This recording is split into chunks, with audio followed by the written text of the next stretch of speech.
السلام علیکم ورحمۃ اللہ وبرکاتہ۔ میرے دوستو، جو انسان اپنی ذمہ داریاں پوری نہیں ادا کرتا، اللہ تعالیٰ اس کو کیا سزا دیتا ہے۔ آئیں قرآن پاک کو دیکھتے ہیں۔ سورۃ مدثر میں اللہ تعالیٰ نے ارشاد فرمایا، فی جنات یتساءلون۔ تھوڑا سا نقشہ کھینچتے ہیں جو قرآن پاک نے نقشہ بیان کیا ہے۔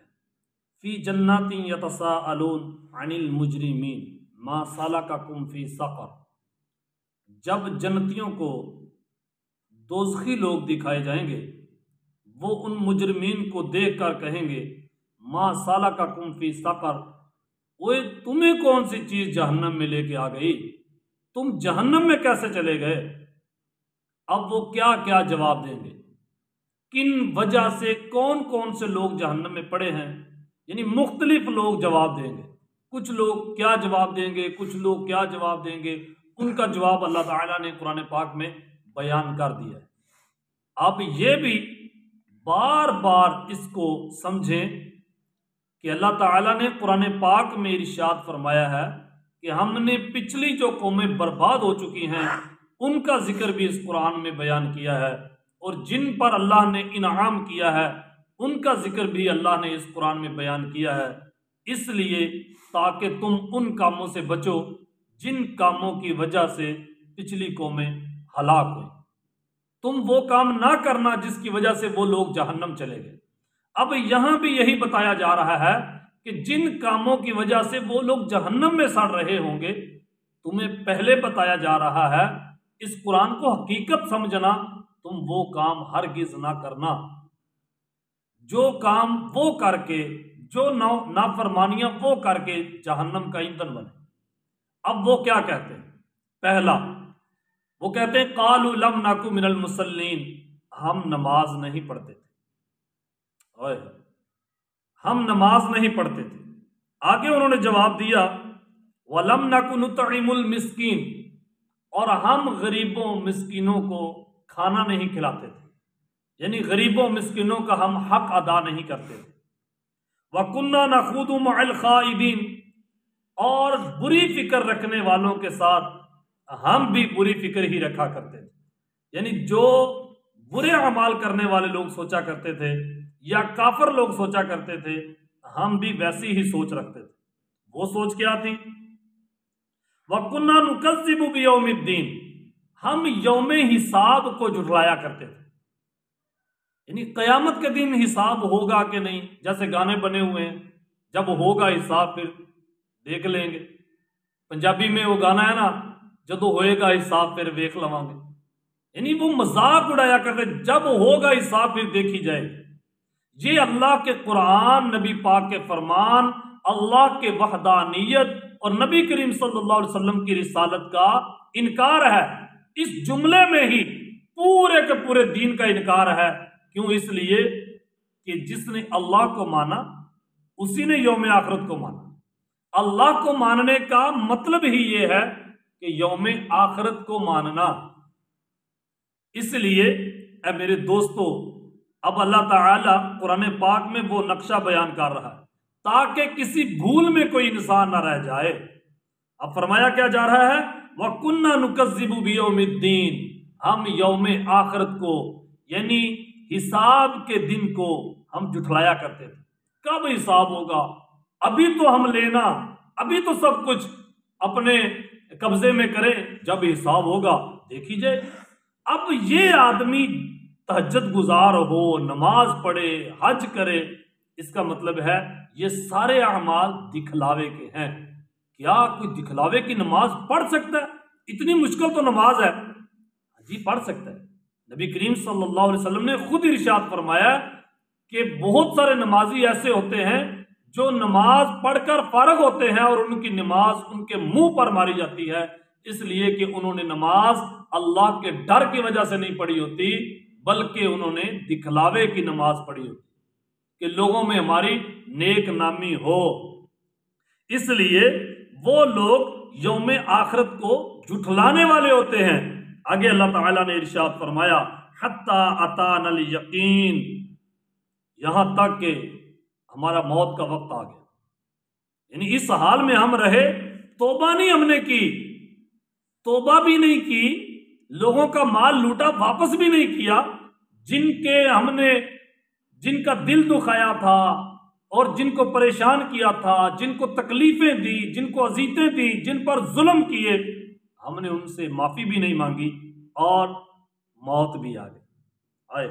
فما تنفعهم شفاعت الشافعین، جملہ تو بڑا سخت ہے، لیکن اللہ کا وعدہ ہے، اللہ نے بیان کیا ہے، اس مالک نے بیان کیا ہے جس کے قبضے میں حساب کا دن ہے، جس نے حساب لینا ہے۔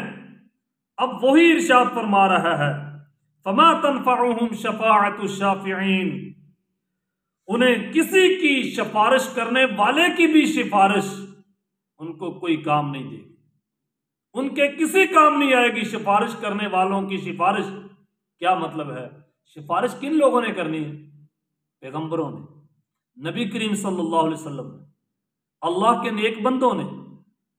اس کا مطلب ہے جو لوگ لوگوں کا حق مارتے ہیں ان کے لیے نبی کریم صلی اللہ علیہ وسلم کی شفاعت بھی نہیں ہے، کسی اللہ کے نیک بندے کی شفاعت ان کے لیے نہیں ہے۔ یعنی جو لوگ شفاعت کر رہے ہوں گے، جو لوگ گناہ گاروں کی سفارش کر رہے ہوں گے قیامت کے روز، جن کو اللہ تعالیٰ مہلت دے دے گا کہ گناہ گاروں کی سفارش کرو، لیکن یہ لوگ جو لوگوں کا حق نہیں دیتے ان کو ان سفارش کرنے والوں کی سفارش بھی کوئی فائدہ نہیں دے گی۔ یہ لمحہ فکریہ ہے۔ اللہ اکبر کبیرہ۔ اس لیے جو زکوٰۃ ادا نہیں کرتا، آپ زکوٰۃ ادا کریں، اگر آپ پر زکوٰۃ واجب ہے تو ضرور ادا کریں، یہ غریبوں مسکینوں کا کھانا ہے۔ اگر آپ نے فطرانہ ادا نہیں کیا، فطرانہ ادا کریں، کیونکہ یہ غریبوں اور مسکینوں کا کھانا ہے، یہ ان کا حق ہے، ان کا حق ان تک پہنچائیں۔ اللہ کا حق، نماز ادا نہیں کی تو وہ چلے گئے جہنم، جس نے اللہ کا حق ادا نہیں کیا جہنم چلا گیا، اور جس نے مخلوق کا حق ادا نہیں کیا وہ بھی جہنم چلا گیا۔ اس لیے نبی کریم صلی اللہ علیہ وسلم ایک مرتبہ کہیں بیٹھے ہوئے تھے محفل میں، حضور علیہ الصلوۃ والسلام نے اچانک پوچھا کہ فلاں قبیلے کا کوئی شخص ہے؟ سبھی خاموش ہو گئے۔ پھر نبی کریم صلی اللہ علیہ وسلم نے فرمایا فلاں قبیلے کا کوئی شخص بیٹھا ہے؟ پھر سبھی خاموش۔ پھر تیسری مرتبہ نبی پاک صلی اللہ علیہ وسلم نے فرمایا میں پوچھ رہا ہوں کہ فلاں قبیلے کا کوئی شخص یہاں موجود ہے؟ اس کا مطلب ہے کہ وہاں موجود ہے، جس لیے نبی کریم صلی اللہ علیہ وسلم بار بار پوچھ رہے ہیں۔